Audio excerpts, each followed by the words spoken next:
to use the Shape Builder tool. Shape Builder tool can be used to make more complex shapes out of less complex shapes.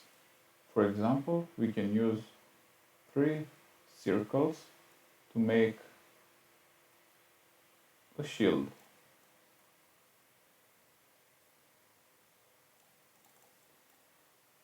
We use these circles overlapping each other on the top of each other.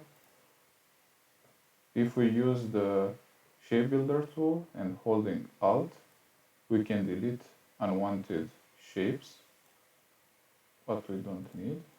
And here we have it, the shield.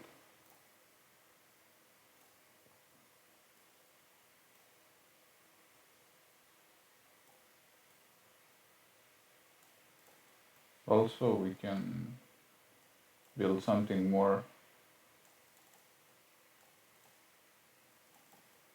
difficult. Let's say we can build some leaves, for example.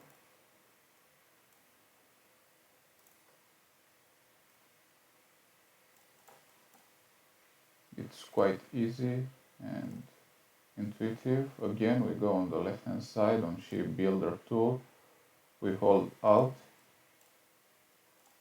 and we delete what we don't need.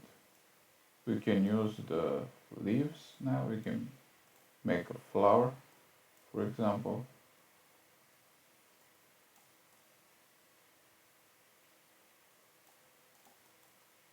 Or something easy to make.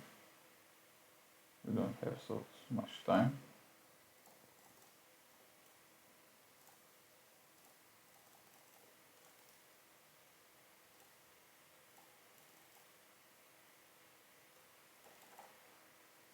It's a really good tool for the beginners.